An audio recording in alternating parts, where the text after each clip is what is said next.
Ladies and gentlemen, welcome to the Gig Member Q&A call. Today is Tuesday, December the 5th. Your hosts, Scott Massey and James Cronk with you. And we are honored to have Jay Caron, CEO of the NGCOA, join us today as our guest. James, we were in Montreal with Jay last week for the NGCOA Canada Conference. He was part of a dream team of industry panelists who participated in the town hall that was moderated by Jeff Calderwood that wrapped up the conference. And I think what we're hoping for today is really just to pick up on that spot where we left off with Jay there on the stage on Thursday, and just make today's call really an extension of that town hall and dive deeper into some of those topics that were discussed at the conference. Yeah, 100%, Scott. You know, it's an exciting time in the golf industry. Jay is at the forefront of many of the things that are going on, the trends that are happening in the industry, and in his long history in the golf world has seen the cycles and the ups and downs. And so let's not delay any further and bring in our very, very special guest from Charleston. Right, Jay? You're in your home office looking fantastic with the blue background, and it's not the normal Golf Business Live look, but you must be comfortable. I am. Yes, this is my home office. This is where Golf Business Live began when COVID broke out. So if you look back at the earliest episodes of Don Ray and me on, StreamYard, on this whole thing, it was this blue background. It was this hunker down. This was my nerve center of NGCOA, was in our guest bedroom in our house. Well, and Jay, can you imagine when you started Golf Business Live with Don? And I know, Kim, you guys were locked down and we were all locked down. You were talking about the impact of COVID on the golf industry. And my goodness, here we are a few years later.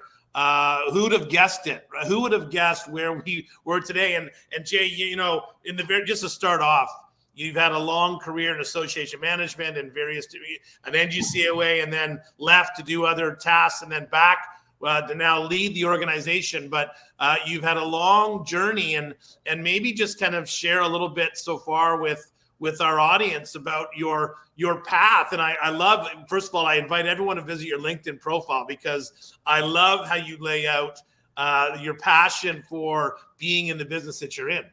Oh, hey, thanks, James. I appreciate it. And Scott and James, thanks for having me on the show. Really, I've known you guys for a long time, so it's great to sit down and get to dive deep into a few things. But like a lot of folks in the association field, that's what I'm first an association guy and second a golf guy. I'm an association executive that is lucky enough and happens to be in golf. But a lot of people that get into the association career didn't intend to. It was 1997, and I had moved to Charleston, South Carolina to get my master's in history. I was going to be a social studies teacher as my career. I had this vision where I was going to coach cross country in the fall and golf in the spring and have this idyllic little life of teaching, the future. And in order to earn a few coins while I was in graduate school, getting my master's, I was referred to the NGCOA office, which is a tiny office at that time, certainly. And I started working there part-time, and that immediately set me on this path of like, wow, this association thing is really cool. I happen to play golf, so I was kind of lucky to be at this intersection. But I quickly made association executive management like my career path, and dove into what we have is ASAE. Up there you have CSAE, the Canadian Society of Association Executives. We have the American Society of Association Executives. It's the association for people who run associations. And I just became a student and consumed everything I could for years, and then eventually started teaching, because I started getting some success at NGCOA. I stayed for 10 years at NGCOA, and I was ready to spread my wings. And in 2007, I left the golf industry in NGCOA, and for an 8-year period, I ended up running 2 organizations in the lodging industry when the Great Recession hit. So to be in the lodging industry when the Great Recession hit was pretty unique. And that's where I cut my teeth on a lot of the issues I face in the golf industry, the online travel agencies, we call the online tee time agencies. I was there working with Yelp and TripAdvisor and Airbnb when they were brand new companies, and it was kind of the Wild West. And so I got to bring some of those battle scars back to the golf industry in 2015 when I came back as the CEO of NGCOA, and I've been there now been back over 8 years. So it's been a great journey so far, guys, and I'm still loving it, because as you have seen, the last few years have been incredibly dynamic. and to be in an association, you're already going to be at the dynamic side of whatever profession and industry you're on, whatever you're working in. But to be in the association field in an industry that has turned out to be pretty dynamic is a little extra fun.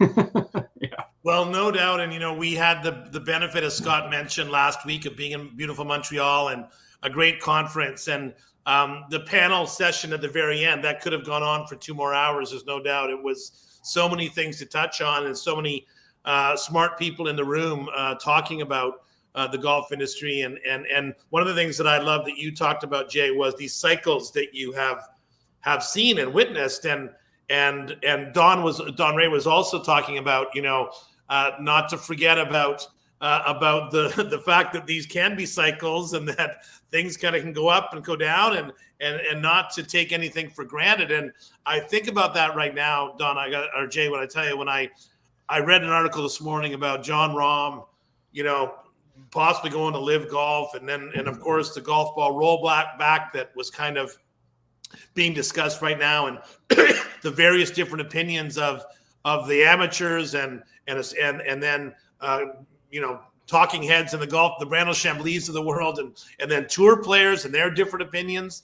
I mean, there's a lot of stuff going on right now in the golf industry, and I think that leads in our very first kind of question, Scott, and maybe it's an opportunity and a challenge. But Jay, what are your thoughts on the state of the game right now, and also, I guess, some of these opportunities or some of these challenges, which I think is our first 2 questions? Sure. So sometimes the way I characterize what happens in the golf industry is like we're a solar system, and we've got what might be called Planet Hollywood, or I've coined the term Golf Hollywood. Golf Hollywood is, and it's not a pejorative term. It's awesome. It's all the aspiration around the PGA Tour and the championships and the big dollars and the big brands. All of that is what you see on TV or your screens or whatever. Fandom, engagement, watching the LPGA and everything. That's all, in some case, I guess, Golf Hollywood. It's entertainment. That's what it's about, right? It's what it's been about ever since the PGA Tour broke away from the PGA of America, 50 something years ago. There's that, and then there's our planet, where in the U.S. 15,000 golf courses live and try to work, and we've got up to nearly 30 million on-course participants, and making that work. They're 2 different planets in the same solar system, but they're also a funny energy source for each other, right? Because the aspirational nature of the Golf Hollywood stuff, the recreational golfer loves that. It feeds them. It's like this energy to keep playing and what have you. And likewise, if we don't have a healthy golf industry over here, then we don't have places to play, and all of these. So we feed off of each other. So I obviously work squarely on one planet, and that's with the golf courses, right? I call that Planet Humility. Planet Hollywood over here, Planet Humility over here, because it's tough business. It's not an easy business. It's a very humble business in many ways. It'll humble you, I should say, for sure. So, just like, again, carry the metaphor further, we've got climate change going on both planets, right? And so what's happening with certainly Live Golf and PGA Tour, that's not my wheelhouse. That's not my business. It's not my wheelhouse. So I'm an armchair quarterback, like 99.9% of everybody that comments on this. I mean, the net effect feels negative, certainly, because it all feels like a negative conversation, not a positive conversation, even though, I'm in America where competition is one of our watchwords, right? It's great to have competition. But there are some exceptions that when it comes to professional sports, there's a reason why, like, our Congress allows for some monopoly behavior and anti-competitive behavior in some of the professional sports. There's a reason for that, because it actually helps nourish and flourish these sports. So, I don't have a lot to say about that, except it just feels unfortunate that it's progressing like this. Where it all ends up, it's everybody's speculation. That there's Saudi funding underneath it all certainly adds another level of discussion to it. But, there's a lot of hypocrisy in some of those arguments as well, So I get it. So I really don't have a lot to say on that. On the golf ball rollback potential, that has an effect on both planets, if you will, right? Mm-hmm. It's, the USGA has been doing a project for a number of years now called the Distance Insights Project. And it really has had 2 elements to it. One is what appears to be the ball question, or the ball going too far question. Is it going too far? Let's measure that. What do we need to do about that on the elite side of the game? The other side of the Distance Insights project is something we've been very involved in. And it's about getting the recreational player to play the right set of tees and to maximize the distance question for their game for maximum enjoyment and challenge.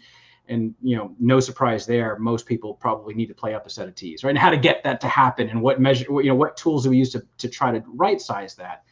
So, but on the golf ball is something, or the other equipment, we all live within the same standards of technology. You got to make sure we differentiate that from we're playing the same technology that the tour players are. We're not, No. but we're all beholden to the same technology limits, right? And so the question is about taking the limit of the golf ball and ratcheting it backward, obviously, right?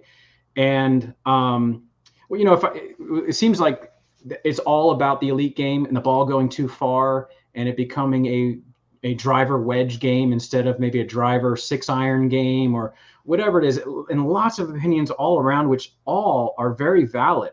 I don't think these are mutually exclusive solutions where say, oh, let's bring the ball back, that solves the problem. Some others will say, bring the fairways in, grow the rough up.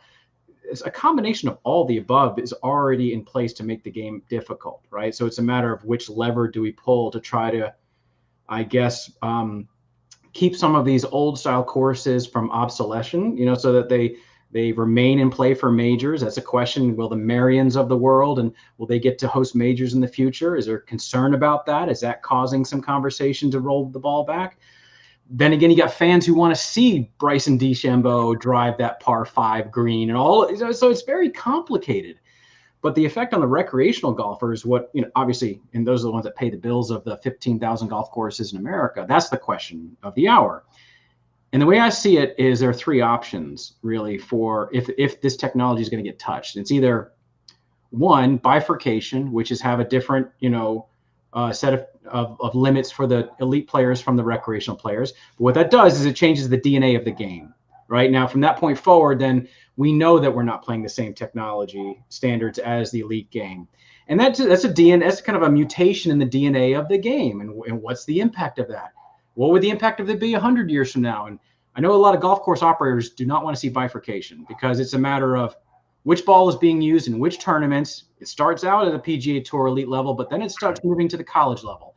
And, other kinds of competitions at the local level. And who's policing that? All they see is a mess of having to deal with it, right? At the golf course level. So most golf course owners I talk to are not in favor of bifurcation. The second option is rolling it back for everyone, right? To keep the DNA intact, but roll it back for everyone. And from what I can see, and I haven't seen a lot of the research out there, but the impact on the recreational golfer doesn't seem to be as though it'll be as great as on the elite golfer. Right. Mm-hmm. So if I'm hitting my drive, if my swing speed is slow, I'm only hitting my drive 215, a reduced ball might move it to 212 or 210. Whereas for the elite golfer, it might bring it back 15 or 20 yards. Right. So the impact is not the same. So we got to say that. But nobody likes the feeling of that, that, wait a second, I don't hit it far enough as it is. And you're telling me I'm going to have to roll it back. That kind of stinks. The third option is do nothing. Leave it the way it is. And that sometimes in a strange or an ironic way might be the hardest thing to do here because they've already gone down the path of we got to change, we got to do these things, we got to improve, we're taking the 100-year look and we got to do these things. If you do nothing, it almost is like you're admitting that you might have been wrong in trying to push for certain change, right? And that takes a lot of humility to kind of stop and say, you know what, we're gonna stop. So I'm concerned about the impact on the paying customer and what this means. Will they have to spend more for golf balls all of a sudden now because of the increased R&D and production costs to create a new ball? These are questions I have. And NGCOA as an organization hasn't established a position statement on this, but we're certainly monitoring. And when news comes out in the next few days, I'm sure we will be talking with Mike Wan and the USG about our members' concerns or opinions. I think everyone's going to be getting a sleeve of Pro V1s in their stocking this Christmas. I can tell you that. I think everyone's stocking up on their favorite ball if they're thinking about it. But they're going to be speakeasies. Like 10 years from now, they'll be speakeasies where we can go get the old ball, you know? That's right. So there'll be guys in the parking lot opening their trunk. Hey, I got some 2023 TaylorMades. Jay, we talked in Canada at the conference about the growth of the game. We were talking about, give or take 22% rounds up since pre-COVID, et cetera, et cetera. Besides these issues, in the grand scheme of things, the game's, at the top of a cycle probably, and maybe it's at the top, maybe it's whatever that might be. But what do you think are these opportunities for owners and operators and people that are so lucky, like all of us, to work in this amazing business and industry and have seen these cycles right now? What do you think are the kind of couple of that opportunities that we, as people that work in the business, need to be kind of maximizing and taking advantage of, and are these opportunities? A few things, and these are all, they touch very different areas of the golf industry or operations, if you will. The one that always comes to mind is technology, right? And I've been very bullish on technology for years, and it feels like now the generational shifts in business owners and younger people getting into the business is finally kind of catching up a little bit, where people who grew up with technology are now in decision-making places, or you can't avoid it. I think people, the golf industry, you guys know this well, that nobody wants to be the first to do anything. They want to hear that someone else did it, and then they proved it before I do it, right? The good news is that there are a lot of early adopters and practitioners in our industry that are using technology, whether it's Screen Golf, the simulators that are out there, Top Tracer ranges of the world, or dynamic pricing tools built into your technology, all of these and a lot more, like using iPads to check people in, or self-check-in, all kinds of things that we're seeing. I at least anecdotally, I'm seeing a higher use case of this, which means that more people have confidence in bringing it to their facilities. Because technology is supposed to do one of two things. It's either supposed to solve a problem for you or enhance the experience, right? And we've got great technology in our industry that can do both. And so I think the opportunity is that it's sitting there waiting for us to use. It's there. We're not asking someone to develop it. There's so much there. So I think that's a great one, because we have a workforce issue where most golf courses report their number one challenge, we'll get to that in a moment, is finding and filling staff. Well, technology can be a little bit of a solution for some of that from an operational standpoint, in that where can you determine that elegant self-service can work in your operation? Maybe take that PGA professional out from behind the counter out there with customers, building relationships and revenue, and allowing people to check in, on a kiosk and say, all right, this is what I'm going to do. And maybe even, pay for some balls and gloves right there, where, we have cash registers at many interesting retail places where it's a little bit of an honor system, but you're putting all your items in one little area, and it automatically scans what's there and charges you. Like, this kind of stuff is living out there. We can bring it to the golf course and figure out ways to integrate the high tech and the high touch, right? In the future of the operation. So that's one, is the technology opportunity. I say another one is still the diversity question, in that, I'm not sure what the demographics are in Canada, but the US, I think by 2040, it's predicted that the white male will no longer kind of be in a majority of the demographics in America. And so there's an opportunity here, because that was the question, is what's the opportunity? We have demographics of people that are not our traditional demographic, who are saying, I love golf. I am in this. I want to be in it. And all we need to do is reach out and do more, invest more in that, welcome them, not just welcome them, guys, but invite them. I mentioned this at NGCOA Canada meeting, was like, there's a difference between saying I'm open for business to anybody. I don't discriminate. Come one, come all. That's great. It's a good place to start. But the right thing to do, or the better thing to do for your business, is go out and invite and support and bring into your business, those of, whether it's women or people of color or whatever it might be. So there's still an amazing opportunity there, but There's just a lot of psychology and fear and other things that I think hold people back from knowing what to do there.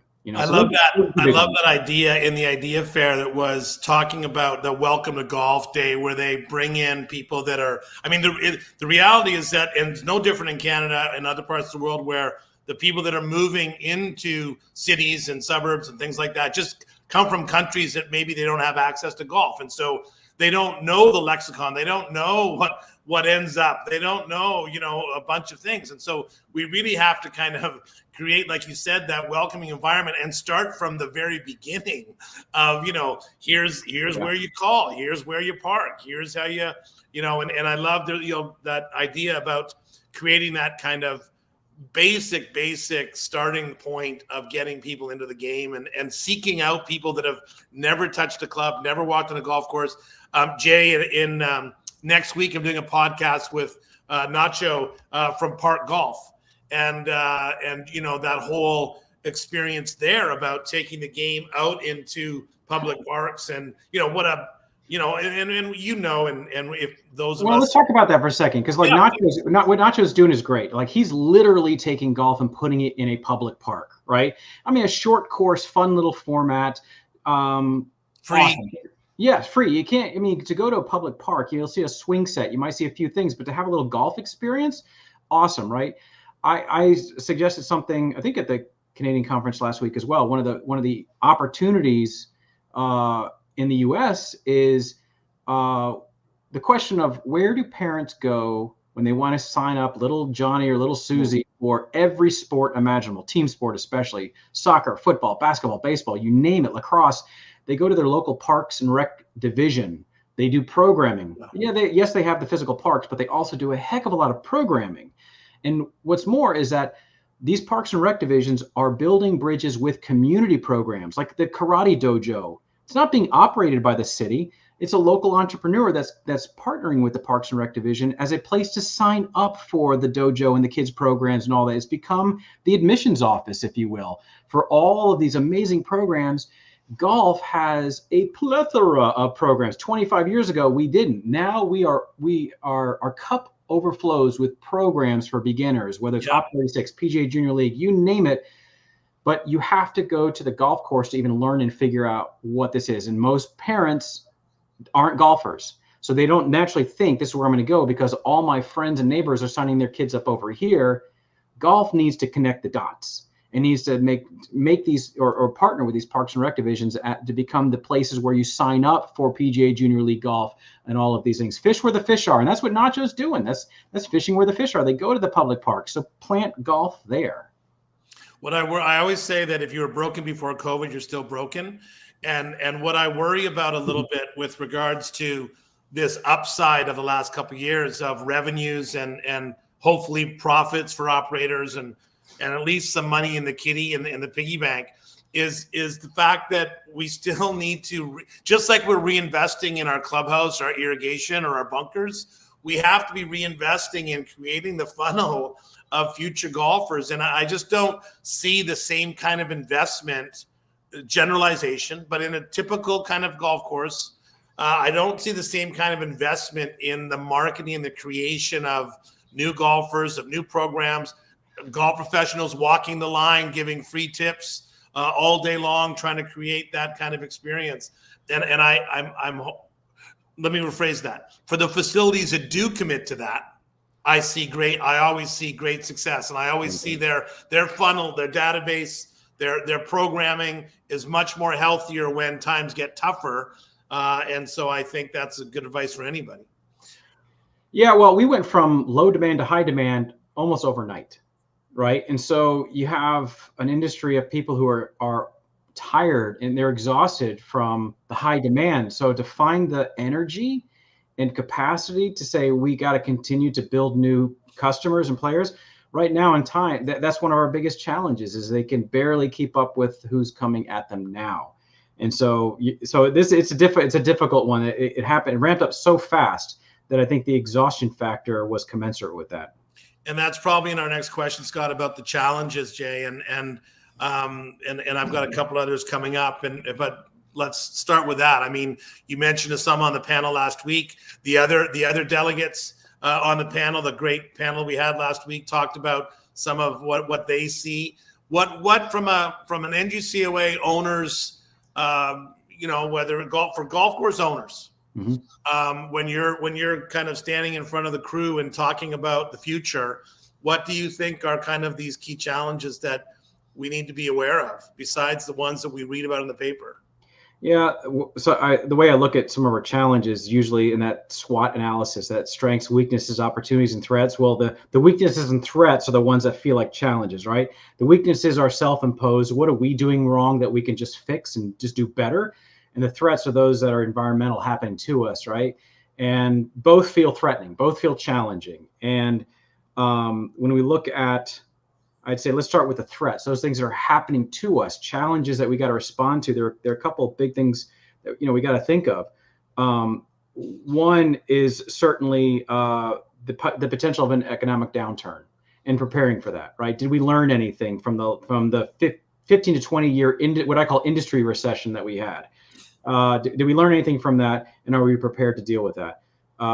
Or did we learn about dynamic pricing properly? Did we learn that we should maybe not barter our tee times away and give a disinterested third party pricing control of our tee times?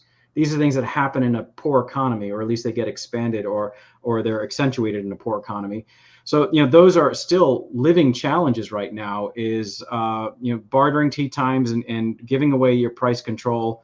Big challenge today. I think that a lot of courses feel held hostage to, or they don't know better. So it feels like an epidemic sometimes. I think another big challenge will be for the golf industry in general will be the continuing closure of privately owned public golf courses that might be in the $30, $40, $50 green fee range, but they're pretty close to population centers, and so that the land becomes incredibly valuable. The land is more valuable than the golf business itself. And to realize that American dream, right, is to have success, and sometimes that means selling your business is the American dream here. If you're not passing it off to your kids, that's the first American dream. The second one is selling it and cashing out and retiring somewhere, right? Well, there are a lot of developers that would love 200 acres of land that are that are in the suburbs, if you will, right? So I don't want to be so Chicken Little say it's an endangered species, but we still see courses closing faster than opening. There's nothing in the tea leaves that says that's going to change anytime soon. So that's going to be an affordability question, right? If those are the lower priced golf courses and they go out of business, what's going to happen? Where do people find affordable places to play?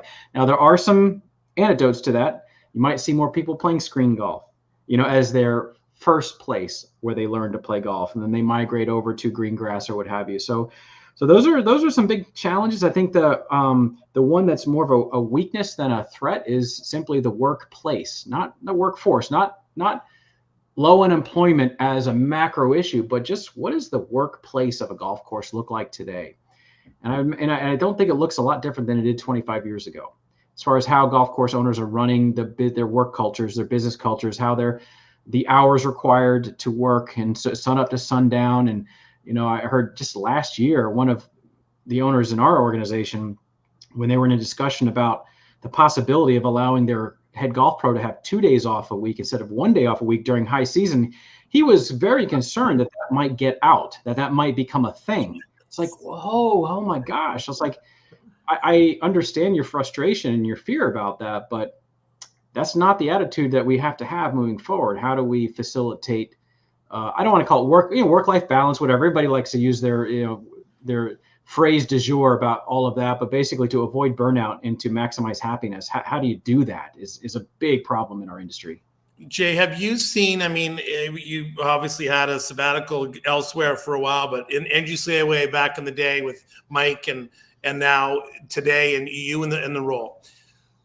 And at every conference, at every NGCOA conference, there's always a succession planning kind of session where I remember I saw someone's badge at the conference that said next gen owner, which I love. Just like, her dad was somewhere in the coffee shop and she was walking around learning. She's about 24 years old. So my question for you is, have you seen an education of owners and operators? Have you seen that trend of owners, operators, the decision makers that are becoming sophisticated? It's an unfair word. That's the wrong word. But more business savvy, more in tune to these challenges, more aware of the issues, better marketers, better communicators, better operators. Like, what would you say that the golf industry is progressing in a maturity from an operator standpoint? Like you see the younger people that are, they look at things differently. Like you said about work-life balance. It's like if I told my 19-year-old he's going to work next summer and work 70 hours a week and get paid $3 an hour like I did when I was in the golf industry, he'd laugh his head off. So do you see the golf industry progressing with those kind of thoughts? You've chosen your words wisely, I can say, or carefully. I see what you're saying. A couple thoughts on that. One is, I think we're progressing because we have better tools. Imagine you're a carpenter and all you had was a hammer and a saw. Yeah. Well, you're going to build a house with a hammer and a saw. You figure it out. All of a sudden now you've got electrical tools. You've got all these other things. Not that you are smarter yourself and you're better yourself as a carpenter. You just have better tools now to be smarter. You can build and more efficient. You can spend less hours doing it. A nail gun, an air compressor nail gun. Get through it faster rather than the old fashioned. It's like, so I think we have better tools than we ever have, which causes you to naturally be smarter because you actually have to now use multiple tools, right? So I think there's a natural evolution in that direction. The other thing I think is through simply education and learning through hard knocks. We did have an industry recession from about 2005 all the way up to 2020, 15 years, even though the Great Recession was over, around 2009 or 10 or whatever. Our industry recession continued, where we continue to see this slow contraction of people playing the game and this great retraction of golf courses closing and all of these things. But we learned, I think a lot of people learned from that because you had to buckle down. You had to get down to the basics and do things well to just survive. That makes you smarter, a better operator, a more diligent, nimble operator. So I think you combine the two. I think overall, yes, but I think which has the greater impact. I think it's the tools that we have available to us has made us better. Not that we've got people necessarily that are just better business people and smarter business people by through any other avenue. I will add one thing though. We do have the management companies in the United States. Certainly the Troons and the Kempers and the Great Lifes and Marriott's and Landscapes, you name it. They've been growing their footprint. And the value proposition they offer is we know how to run a business. And that's what we do. We built a data shop at our headquarters. We do all of these things.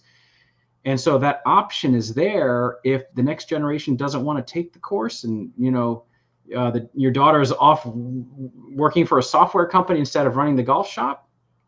There are options that weren't there that are professionally managed, right? And so that footprint has grown considerably over the last 20 years. So you combine all of that, I think we have a savvier, smarter industry, but I think the industries around us are still faster, more nimble, and more progressive than we are. And that's what we're up against, not just ourselves, but we're up against the rest of the world is really what we should be looking at, emulating what they do, catching up to what they do if we want to be a competitive workplace, if we want to be successful businesses.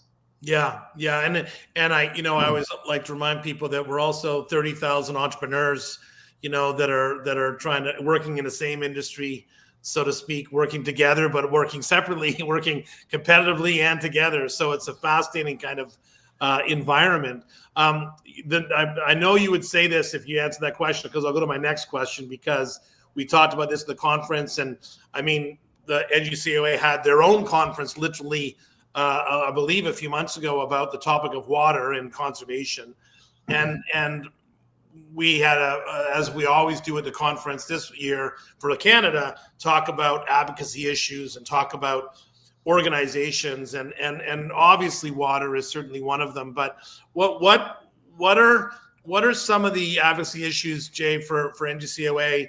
And more importantly, my question is, are you able to motivate and engage the local operators to help these efforts? Like to do, like, it's one thing for an organization for you to sit down with government officials or environmental officials and talk about things. We had a great presentation from the GEO group, sustainability group in Canada, which we'll talk about in a future session. We'll have Kelly on or Jonathan on in the future. But for you, are these issues greater than they've ever been? You know, what are they? Are they impacting the real lives of people that own businesses? Right.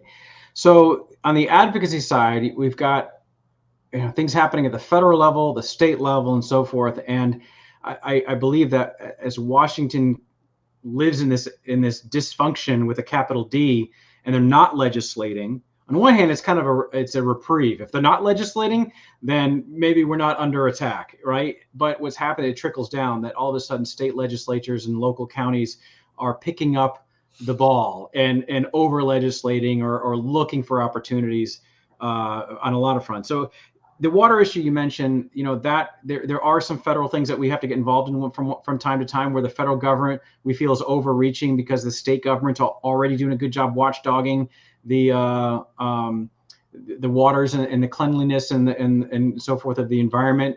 We don't need 3 or 4 different agencies doing so.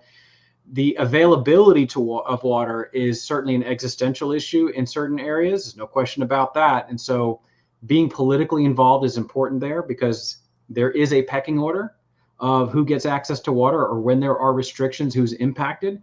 So golf has to be in those places and telling our story that we're much more than just a game, that we're integrated into the economy and people's lives and their homes and so forth. So very complicated stuff. I'd say taxation is in all forms.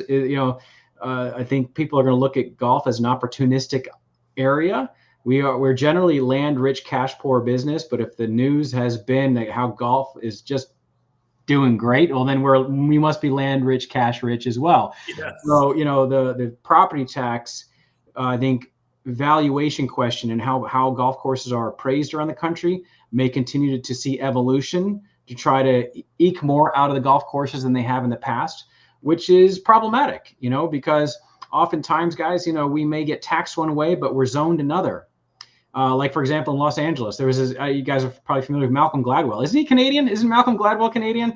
The writer, he had this great podcast called Revisionist History, and he talked about all these private clubs in Los Angeles and how their property taxes are so low, but they're private. They're these enclaves, behind these gates, and how bad this is. This should be public land if you're going to have such low property taxes. And I argued, like, look, if you want to have high property taxes, then you better give them the ability to develop, and so be careful what you wish for, because if you charge them $3 million in property taxes, they may decide, we're going to develop part of this land into corporate development or what have you. So complicated thing, guys, but one of the issues that and yes, golf course owners and operators do activate, and we've seen proof of that recently in a couple court cases, actually, where the age-old errant golf ball situation, where in the Commonwealth of Massachusetts, where a ball's been pounding a house and the homeowners sued the golf course for $5 million and won the judgment. We were able to help successfully get that appealed and reversed.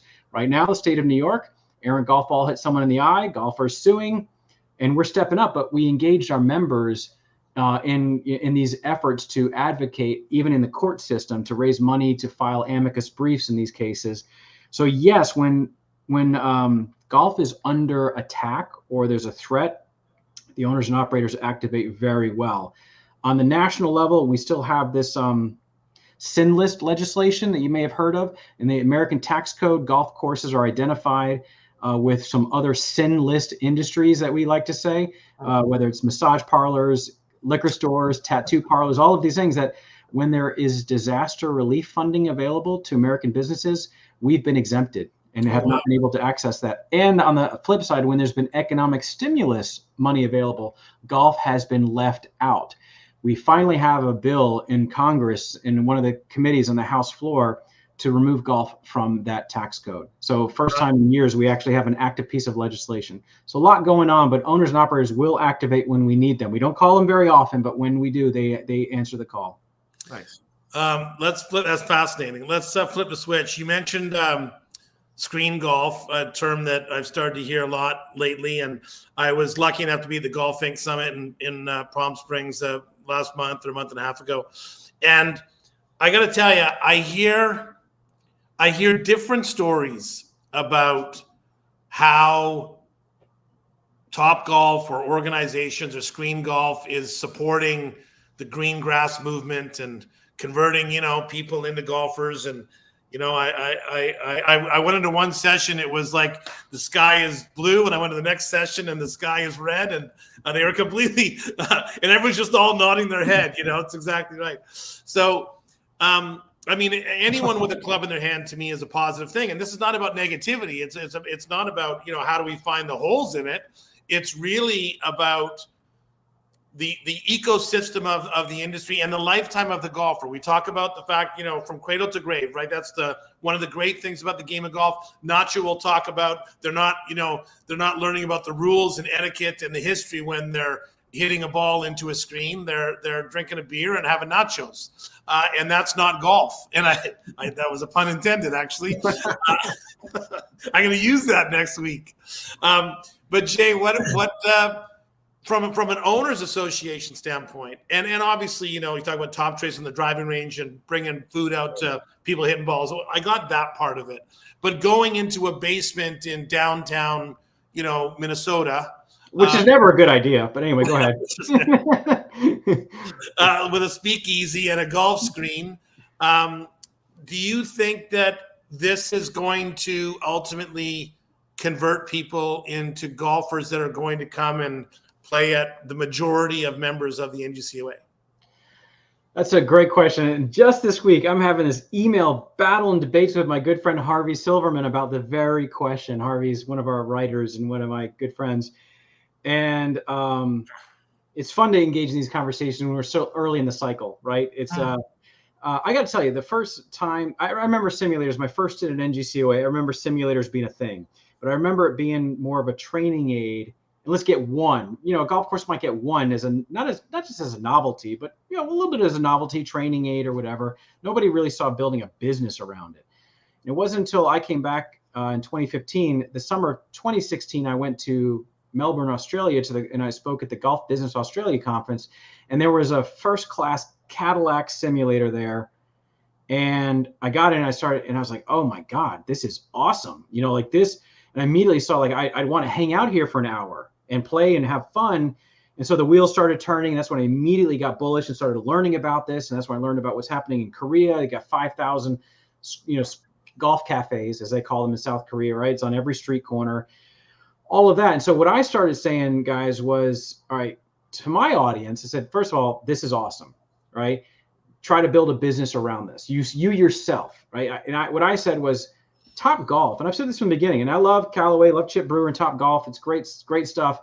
I said, it's not in their business model to send people to you. It's just not. It's like they want people coming back to Top Golf. I get that. Right. So recognize that. So don't be selfish here and think, what are they doing for us? What are they getting? That's especially when they were introduced into the market, we're still in our industry recession, right? Why would you approach it with that question? What are they going to do for us? Are they good or bad? I was like, wait a second. So the question you should be asking is, how do I emulate that? How do I do that? And that was before I even knew about Top Tracer range as a piece of technology. I was thinking the screen golf only. I was thinking like, how do you marry technology and progress and cool stuff and do it yourself? And so I've been preaching that, and I agree with you that the Top Golfs and the Drive Shacks of the world, it puts a club in someone's hand, and let's say 20 million people go through their doors over the course of a year. Even if 100,000 people found their way to the green grass shop, it's additive. Nobody is leaving the green grass experience to go to Top Golf as my thing. it's not the same experience. It's not the same. Yeah, you might do it on a Friday night every, once in a while with some buddies, or even every week if you love it that much. But it's not the same. And I don't think they cannibalize each other. I really don't. I don't think so. So what I think, if there is a cannibalization in the future, it could be the screen golf thing you're talking about. That if and I'm seeing these pop up everywhere, whether it's the X Golfs or 5-irons or whatever it is, where it's this cool place to hit into simulators. Will that be enough for people? Like, does that scratch the itch for golf? If it scratches the itch for golf, then they're not going to move on, because it scratches the itch, unless they just get invited and they're like, okay, cool. That to me could have a little bit of a dampening effect, a little bit of a cannibalization, but the net I still think will be positive. I think people will, they'll want to migrate from that. And because being outside and the experience of golf outside and all that is no match for the screen golf stuff. They're complementary ultimately. And what I said probably in an article 4 or 5 years ago in Golf Business Magazine was like, look, golf course owners and operators, you are the ones who should go onto Main Street, find that commercial, that former Walgreens that closed down 6 years ago. You breathe life into that and create a simulator, a golf screen, a golf cafe, a cool place, and make that your satellite location. And you can cross-pollinate, your databases and all of, if you can't build it at your golf course. Not every golf course owner can build out 2,000 square feet to do something fun like that. They might not have the capital or whatever. So you be the one to go into the community and open up the screen golf business. That's what should be happening. Otherwise, some local entrepreneur is going to do it, and they're going to steal a little bit of bread off your table, right? And if they do, partner with them, help them, they'll help you and all that. So overall, the net of this, I think, is very positive. I don't see a detriment. I don't see golf courses closing because screen golf is opening. I don't see golf courses closing because Top Golfs are opening. I just don't see it. I think there is a little bit of, trading going on, but I think the net is very, very positive. I think I get struck sometimes on. I used to say that. Well, I still say that golf is the antidote to technology. It's like if you want 4 hours of quality time with your children or your spouse or your friends without technology getting in your way, we have technology around us 24/7, and golf can be that respite that you can kind of go and experience and just talk and just experience. So it's sometimes just a mixed message, I find. And I do think that 20 years from now, people will be seeking out those opportunities to get away from technology. And golf is, for many people, is still one of those places for that to happen. But without technology, it's the same thing. We have to play that balance, because we whether it's GPS in the golf carts, or whether it's technology or simulators, we got to play that balance. Well, sometimes one of the analogies I like to use is comparing golf to the restaurant industry and dining out, right?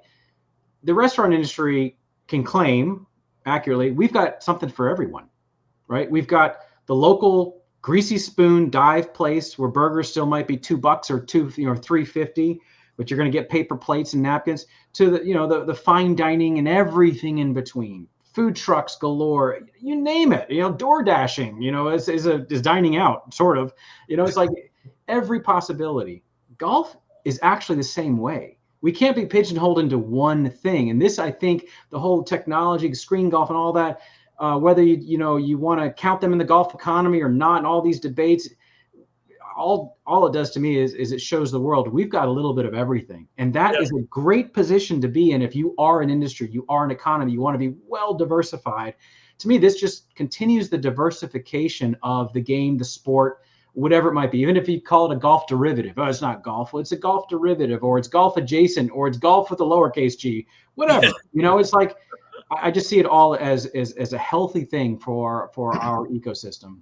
Yeah, no, 100%. And it gets back to that, not everyone's going to play Cyprus, but everyone, can aspire to play places like that, or to play it on a simulator, whatever it might be. Jay, another kind of getting down to the 5,000 foot level question instead of the 25,000. So you see operators that are successful, you see operators that are less successful. Yeah.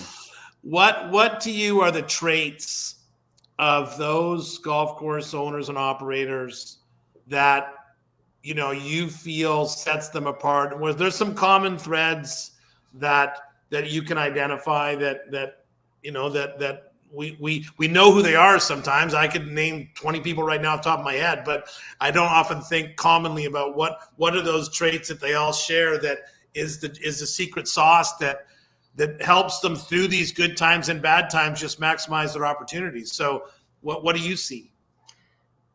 Two things. One of them, Kathy Harbin mentioned on our American Dream Team panel. It's grit, just pure grit. Yeah, it was excellent. Putting your shoulder, down and getting it done. Just having that grit that is, I think, commonplace among small business owners, especially golf or restaurants, or, when I represent the innkeeping industry, 12-room B&B, the best ones just did not rest. They had this grit about them.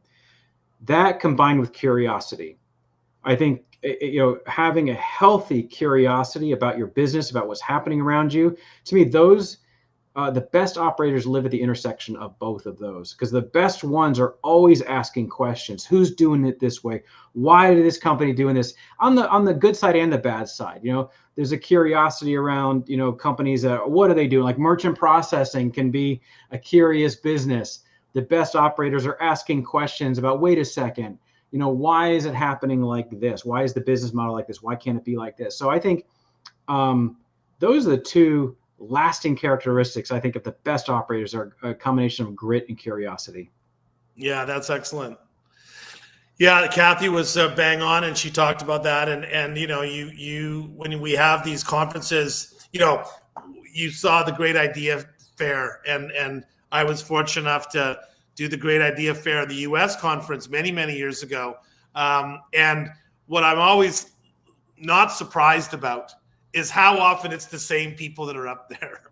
Like year after year. It's that bugs us, but it's true. Yes. I can tell you in Canada, like there's always the Play Golf Calgary representation. There's always the Copper Point representation. There's often the Canadian Club. I mean, it's those facilities that are always trying new things, and that they've tried 5 things that didn't work, in order to get the one thing that did, and that curiosity and constantly kind of try, which, not that I'm segueing my own question, but I'm segueing my own question, because I think our next question is kind of about your passion that you communicate and talk about, Kaizen and the continuous pursuit of improvement, and you talk about those operators that are constantly curious and have grit. For you personally, Jay, okay, so I want to have more grit. I want to be more curious. So how do I make that happen?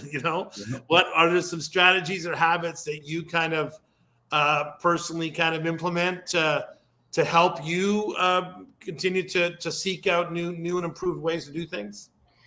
Yeah, a couple of things come to mind on that question. And I don't do a lot of self-analysis, but this causes me to maybe stop and say, all right, what's caused me maybe to be strategic and have habits that help me as an executive.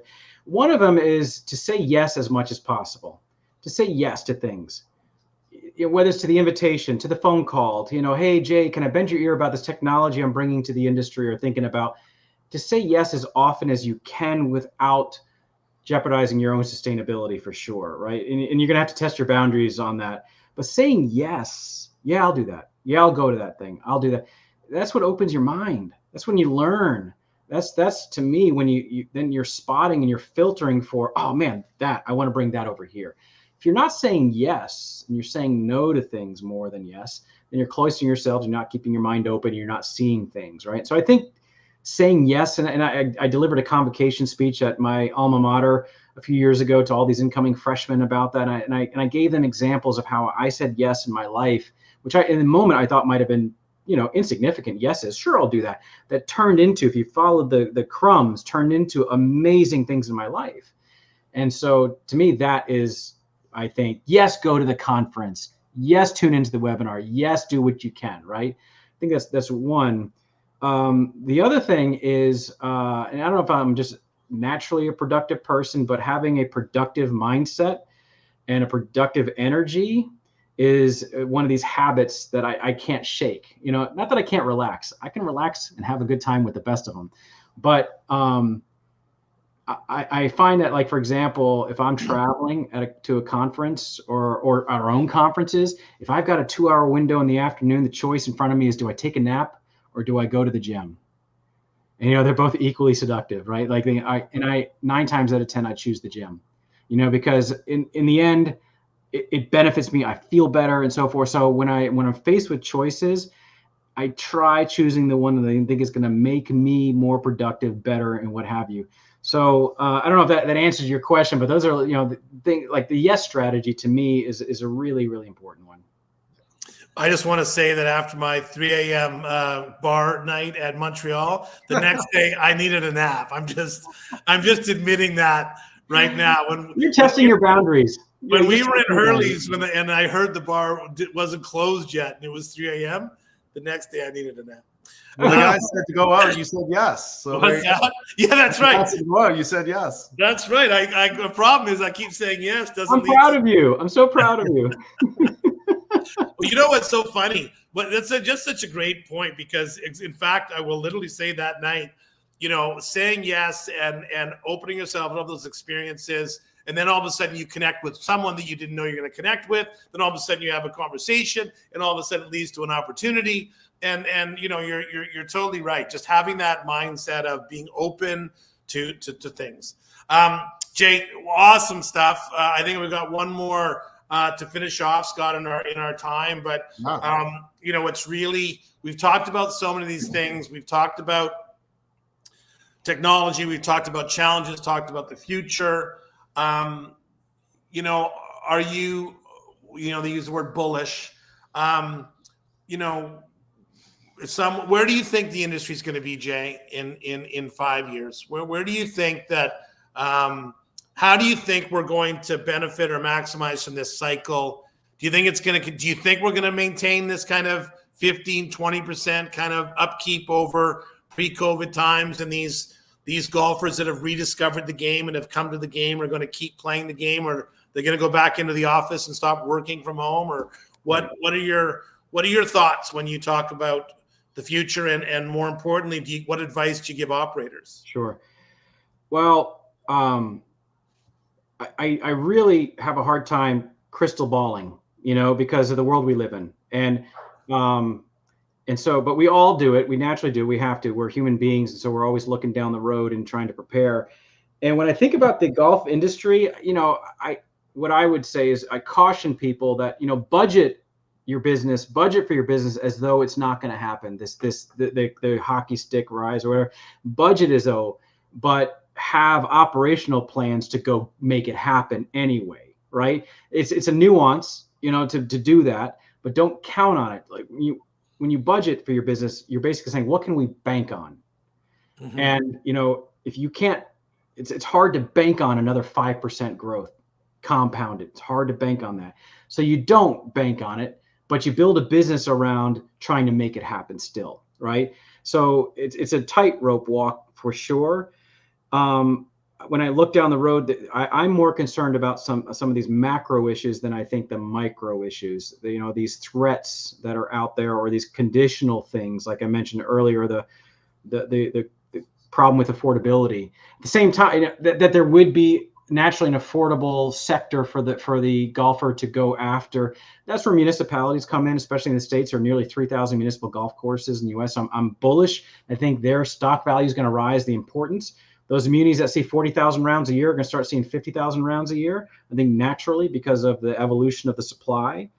I think the difference when we talk about these cycles that we've gone through, the last time we saw this rise in golfers and all of this kind of stuff, what we did not have was immediately behind that bad times.